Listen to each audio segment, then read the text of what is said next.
But we're going to need to talk about the first thing that we're excited about, and that's the EWC Club Championship points. Quickly bringing this up, and we're going to have a leaderboard update. Surprise, surprise, Team Falcons is still at the top, but they haven't changed points. It's still 4,100 points in their first place position. Nick, I know you love it. What do you think? As expected, working as intended. There we go. That's gonna be my slogan for this one. The whole entire episode, I will be referencing working as intended the whole time. So working as intended, Team Falcons first place. All right, but in a little bit of a twist and a little bit of a surprise, T1 in second, Team Liquid dropping down to third. T1, I believe, took home some bronze or silver this past weekend, or was it gold? We'll take a look at that in just a moment, but they're up to 1,600 points in this sub-competition of the EWC. No, they're doing great, man. I'm just happy that Team Liquid isn't in fourth or below place. They're staying strong in, the third or second spot. So we'll see. They got a lot more games. Yeah, they do. They certainly do. And a lot more to bump them up into second place. T1 may or may not be able to hold them off, but I don't think T1 has as many games played. I think they're only playing in the Riot games. And I think Teamfight Tactics is where they found that success for. But, I'm rooting for you, man. You got some money on Team Liquid. We got to see them come out into second place. Yeah, it's the only merch that I buy, so I have to. I have to have them win, right? True ride or die. All right. So that's pretty much just straightforward. The EWC Club Champion Point update that we've been talking about this past couple weeks. We're also going to be recapping the last week of EWC, in which case we saw Teamfight Tactics play, we saw Street Fighter 6 tournament happen, and we also saw Fortnite competition happen. Nick, do you have a chance to catch any of those games this past week? I watched a little bit of Fortnite, man, but Fortnite's getting out of hand, to be honest. Every single week, it's like a new IP joining that game. And reminds me of that Family Guy mobile game where every single thing on Fox or every Family Guy game is in it. Just it's like Cartoon Network at this point, bro. They should have a partnership, dude. Right, and it's almost a little bit like Smash Bros, where it's a coalescing of worlds, but it's not as fluid as that. I know they did just announce the Marvel and Doctor Doom collaboration, and I know that's a lot. Also, a big complaint of players. There seems to be so much going on, and everything is just so all over the place at times. But here we go, talking about Street Fighter 6 at EWC. It was a pretty straightforward tournament, and we're going to break it down first in the format. And the format was pretty straightforward. You had 3 phases. Phase 1 was 8 groups of 4 players where they did round robin. The top 2 players advanced to the next phase from each group. Then in the second phase, it was 4 groups of 4 players with a double elimination bracket that were first to 3, and the top 2 moved on to the final bracket, third phase. Single elimination in the third phase and a first to 5 tournament style. And that's the structure of what this tournament was. We ultimately saw coming to the forefront, just to switch screens real quick. First place is Jai Hao, $300,000 right there. This is, sometimes say third time's a charm. Kawano, second place, $140,000. And Gachi-kun taking us to third place, tied with Tachikawa. Nick, did you have a chance to catch any of the Street Fighter? I did. I was really just interested to see how this kind of goes into a little bit of what we were talking. I just wanted to see how often people were using the controller. The hitbox basically versus regular fight sticks and stuff like that, because of the fact that this is one of the games that actually changed the way the game is playing because of the inputs. Man, I'm saying a lot. No, so this is one of the few games, especially competitively, that actually has seen a change in the way the game overall functions, how you do certain moves, and what you're capable of on controller, because of hitbox happening. So it was pretty interesting to see, and you can see the fight sticks and stuff right there. Not a lot of people having, hitboxes. Right. And like we've talked about how hitbox has fundamentally changed fighting games, and now developers have to adapt to incorporate the same capability and capacity of those controllers into other controllers, which you're saying is what Street Fighter has been able to do. Right there, we saw two players running regular sticks, not the hitbox, right? So it'd be interesting as we go into a bit further. That's a hitbox right there. On the right, correct. Yeah. Yep. It'll be interesting as we go into snap tapping, what that is and how that's the next advancement for mouse and keyboard players, and how that's going to level up. And it has certain parallels to the hitbox, and does it give a fundamental advantage? Stick around if you're looking forward to that conversation. We'll have a lot more to talk about with that. But as far as Street Fighter goes, you know, there's a lot here, and the nuance is always in the footsies, the metaphorical footsies as well as the literal footsies. But if we go into it, there's a great article broken down by Dakota Dark Horse Hills from this past weekend, where they broke down stats and country representation in the EWC tournament for Street Fighter 6. Hey, Billy here. Wanted to take a quick minute to let you know a few different things. If you enjoyed the video so far, please consider liking and subscribing. It really helps us out, and it tells the algorithm to share it with more people. You can find the Esports Meta live every week on Twitch and YouTube. It's where we film the podcast or hang out, play games, and chat. If social media is more your vibe, check us out on Instagram, TikTok, Threads, or Twitter if you use Threads. Does anybody use Threads? This is a video game community that's excited to talk about esports, so jump into the conversation. Of course, you can find more videos like this here on YouTube. Just hit that subscribe button right there or there. Thanks for watching, and let's get back to the show. First and foremost, the characters that were used. You saw Bison, Akuma, Ken, Ed, Luke, Rashid, AKI, Chun-Li, Guile, Blanca, JP, and Manon having representation in that. Bison being the most played in the top 16 for that. These stats end up being really huge because it can define the meta when it comes to, you know, what's powerful, what's not. And sometimes that plays a part into, like you're saying, the hitbox, the controllers, and everything.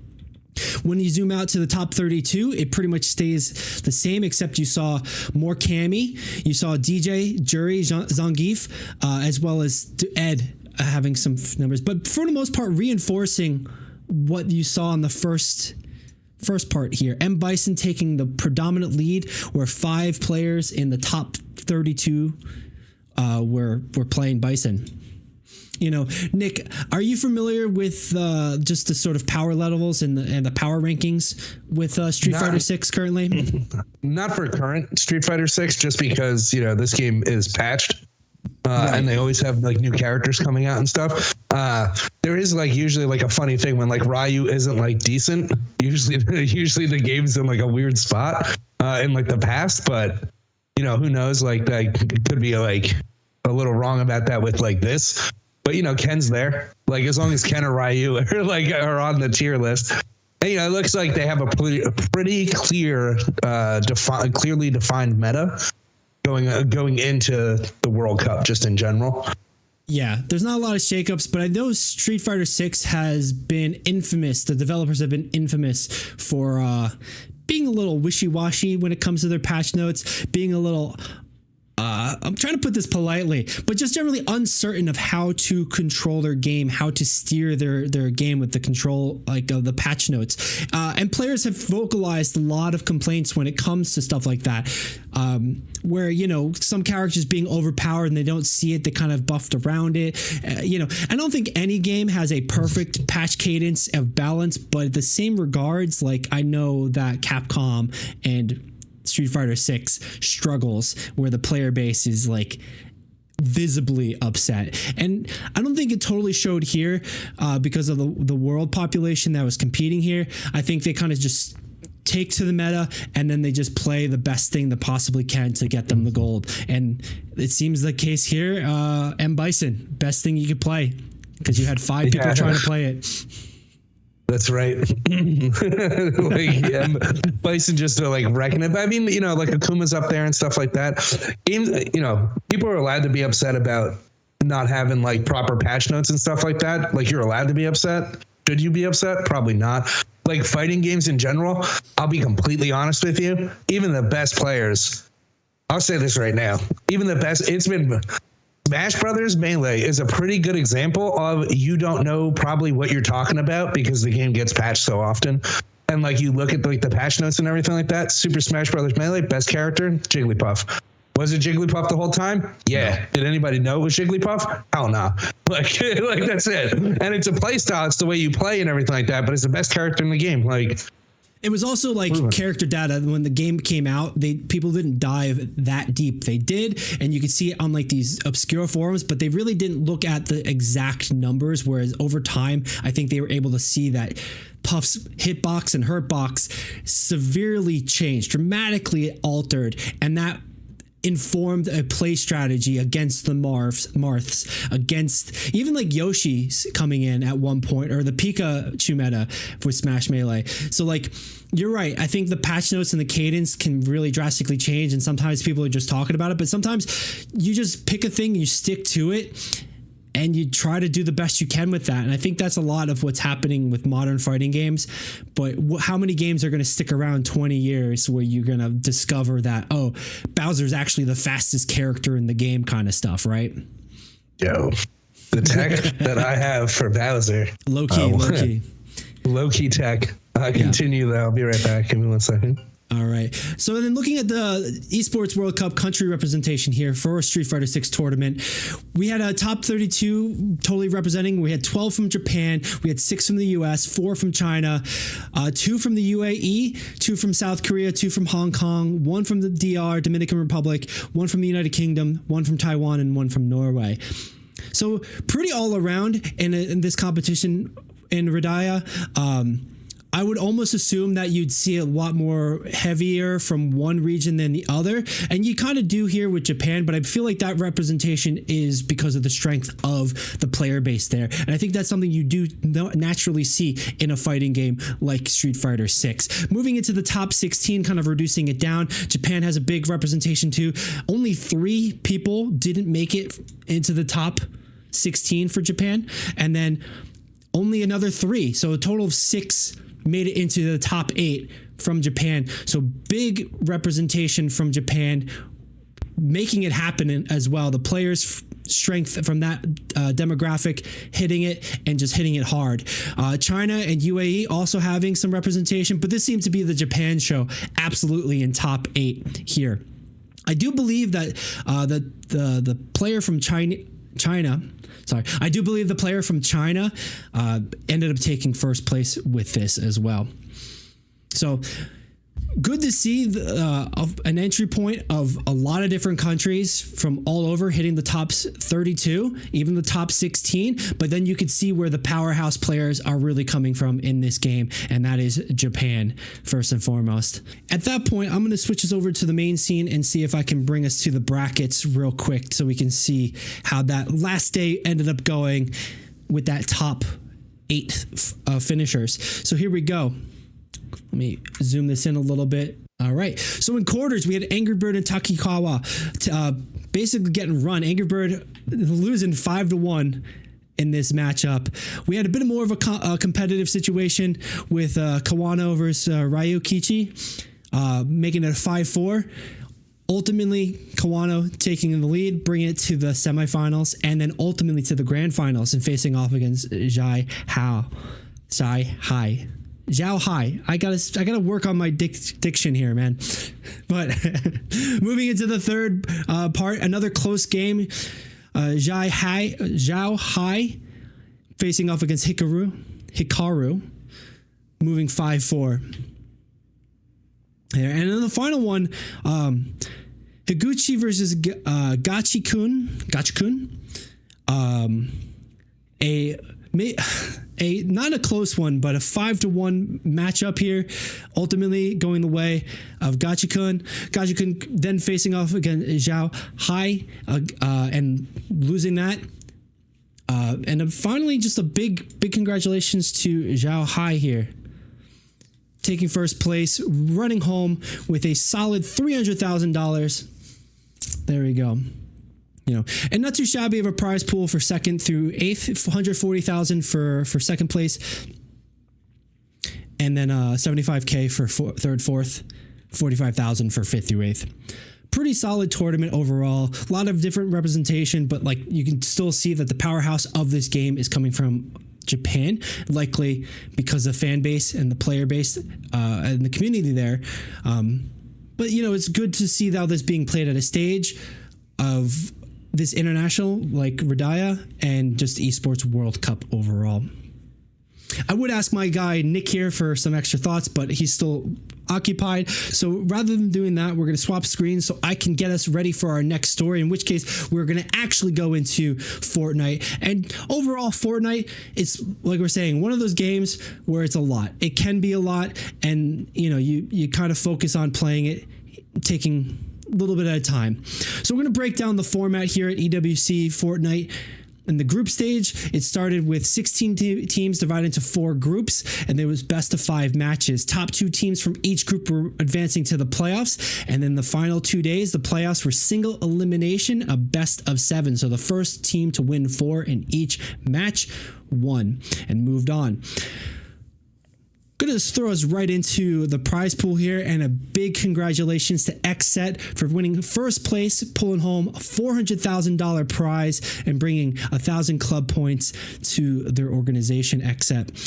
Second place, Exceed, $160,000 for that second place finish and 600 club points. 80,000 for third and fourth for Heroic and Carmine Corp, respectfully. We see Team Falcons, Dignitas, Gaming Gladiators, as well as R8 Esports finish out this in the top 8. And it was kind of things we saw expected, and did end up seeing happening, where XSET just proved to be the strongest team. But the strongest player throughout, as voted by the judges in this tournament for Fortnite, was Ritual, a player from the US, bringing home an extra $50,000 from XSET. Scoring that MVP award overall. Yeah, I'm going to move us down into the brackets, how it played out, how they end up working out, who left groups, who didn't. So just bear with me one moment. I don't know if you got yourself muted, my dude, but you may or may not be back. Yeah, right. I got myself muted. I have a slight emergency phone call. But yeah, I'll be back in 2 minutes. Like, I'm here. I just need to send something that's very important, I guess. Be right back. All right, so let's go over the group stages while we wait for Nick, but I'll just monologue here. Group A, we had XSET, Team Falcons, Dragons Esport, and Zeta Division. The 2 winners of this, XSET and Team Falcons, pulling out of the group stage, but Dragon Esports and Zeta not doing quite so hot. 1-2 finish, 0-2 finish. Zeta going 0-6 actually.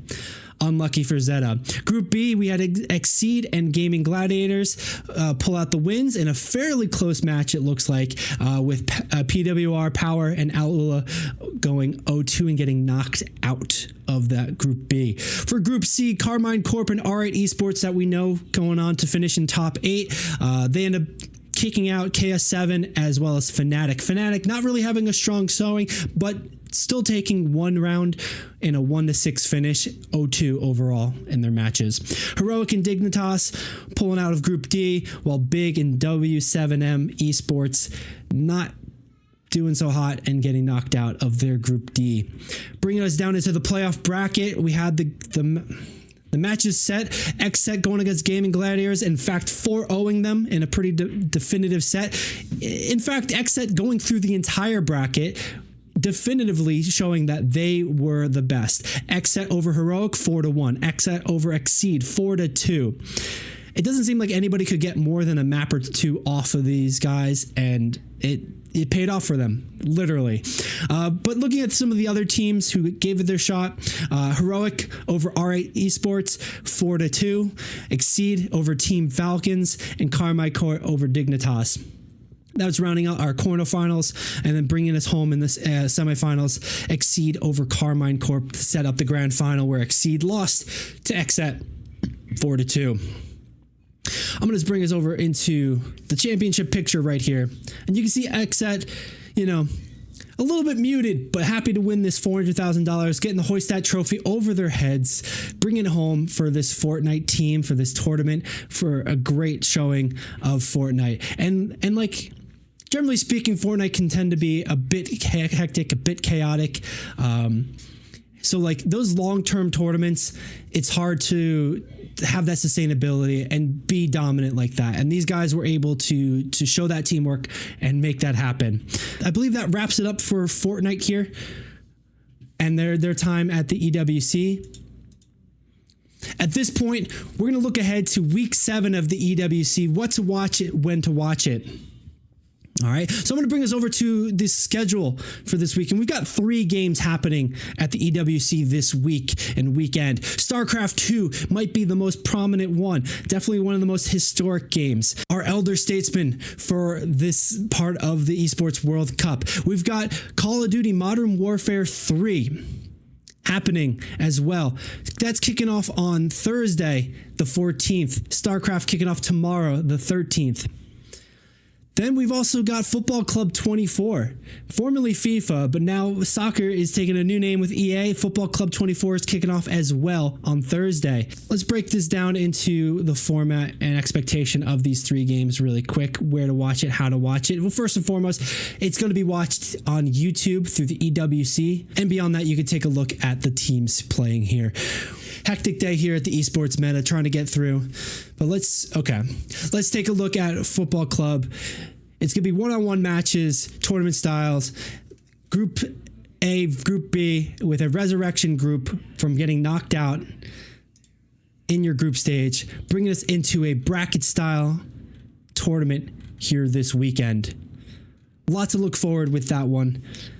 Definitely exciting. And I'm not even really a FIFA fan, a soccer fan, but I know these tournaments are going to be hyped, and I'm going to be looking forward to watching that a bit this week. Then we're also going to be talking, like, bringing in StarCraft, and all my StarCraft 2 heads, you already know what's going on. You don't need me here to tell you, but we're going to be looking for this one with the group stages as well as the head-to-head winners clash here, bringing us off into the knockout playoffs this weekend.